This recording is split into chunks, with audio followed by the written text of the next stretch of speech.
श्री स्वामी समर्थ। तुम्हा सर्वांचं माझ्या यूट्यूब चॅनलवरती अगदी मनापासून स्वागत करते। तुमच्या मनातल्या सगळ्या चांगल्या इच्छा स्वामी महाराज नक्की पूर्ण करो हीच स्वामी चरणी प्रार्थना करते आणि आजच्या व्हिडिओला सुरुवात करूया। येणाऱ्या गुरुवारी म्हणजे मार्गशीर्ष महिन्यातला तिसरा गुरुवार आहे आणि 2023 मधला शेवटचा गुरुवार।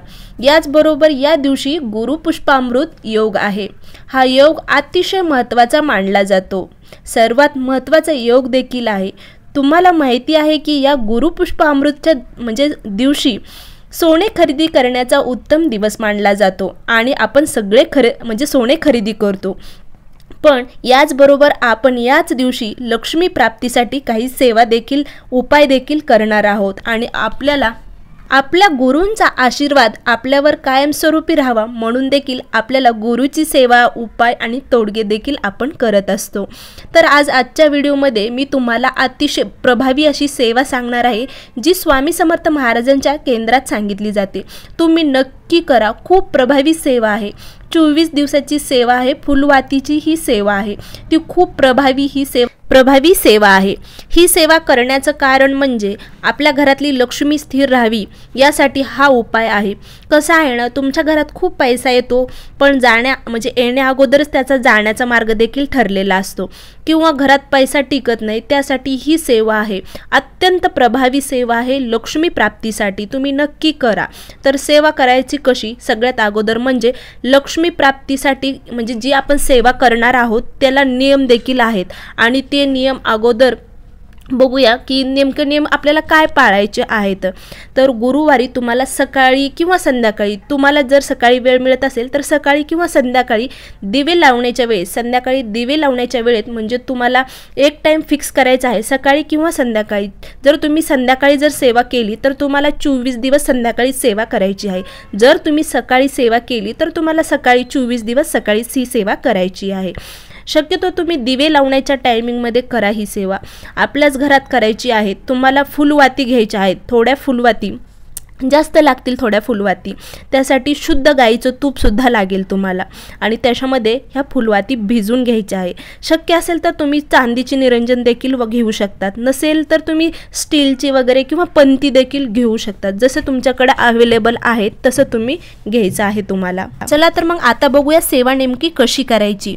तर पहिल्या दिवशी म्हणजे गुरुपुष्पामृत या दिवशी गुरुवारी तुम्हाला फुलवात लावायची आहे।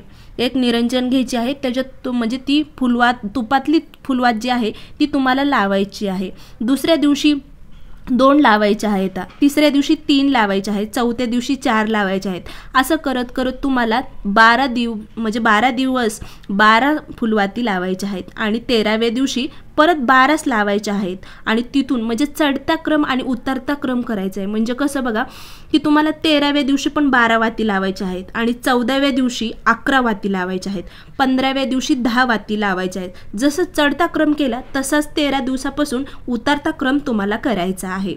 24व्या दिवशी तुम्हाला फक्त एकच वात लावायची आहे। रोज वाती जाताना खाली जी काजळी पडलेली आहे ना ती टाकून द्यायची नाही, ती एका वाटीत किंवा डब्बीत तुम्हाला काढून ठेवायची आहे। वात लावली की आता बघू सेवा काय करायची। आता तुम्हाला समजलंच असेल की आपल्याला या प्रकारचे फुलवाती लावायचे आहेत। आधी चढत्या क्रमाने लावायचे आहेत, 13 दिवस झाले की परत उतरता क्रम घ्यायचा आहे। तर वात लावली की तुम्हाला श्री सूक्तम म्हणायचं आहे। एक वेळेस म्हणलं तरी चालेल, संस्कृतमध्ये तुम्हाला श्री सूक्तम म्हणायचं आहे। एक वेळेस व्यंकटेश स्तोत्रम म्हणायचं आहे, संस्कृतीमध्येच म्हणायचं आहे ते पण। 16 वेळा विष्णू गायत्री मंत्र म्हणायचा आहे तुम्हाला। ओम नारायण विद्यमयी वासुदेवा धीमहि तन्नो विष्णू प्रचोदयात, असं तुम्हाला 16 वेळेस हा विष्णू गायत्री मंत्र म्हणायचा आहे। त्याचबरोबर तुम्हाला लक्ष्मी गायत्री मंत्र म्हणायचा आहे। ओम महालक्ष्मीचे विद्यमयी विष्णुपत्नी धीमहि तन्नो लक्ष्मी प्रचोदयात, असं तुम्हाला 16 वेळेस महालक्ष्मी गायत्री मंत्र म्हणायचं आहे।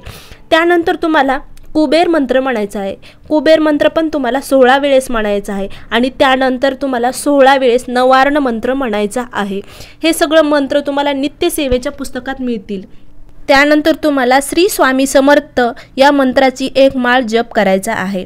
खूप प्रभावी सेवा आहे लक्ष्मी प्राप्तीसाठी। खरं तुम्ही नक्की करा आणि त्याचा अनुभव देखील घ्या। आता आपण बघितले की नेमकं आपल्याला सेवा काय करायची आहे, कोणते मंत्र म्हणायचं आहे आणि वाती म्हणजे फुलवाती कशा प्रकारे लावायचे याबद्दल आता झालं. आता बघूया नियम काय पाळायचे आपल्याला.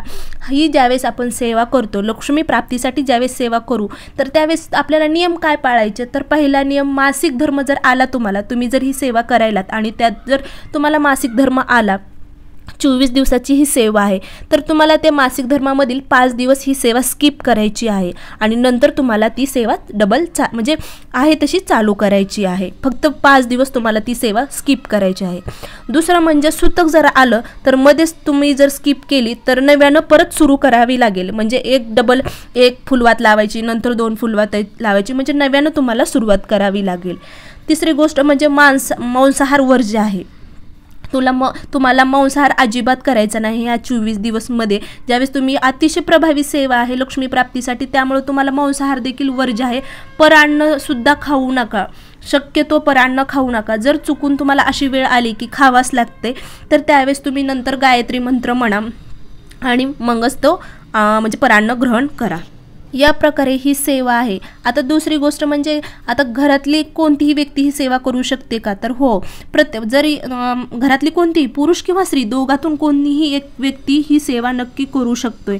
अतिशय प्रभावी सेवा आहे. तुम्ही नक्की ही सेवा करा. येणाऱ्या गुरुवारी गुरुपुष्पामृत योग आहे, त्याचबरोबर महालक्ष्मीचा 3रा गुरुवार आहे मार्गशीर्ष महिन्यातला. अतिशय पवित्र महिना चालू आहे आणि त्याचबरोबर योग पण खूप छान आहे. त्यामुळे तुम्ही नक्की ह्या सेवेला सुरुवात करा आणि नक्की अनुभव घ्या. व्हिडिओ आवडला असेल तर नक्की कमेंट करून सांगा, लाईक करा, शेअर करा आणि सबस्क्राईब करायला मात्र विसरू नका. श्री स्वामी समर्थ. जय जय स्वामी समर्थ. अवधूत चिंतन. श्री गुरुदेव दत्त.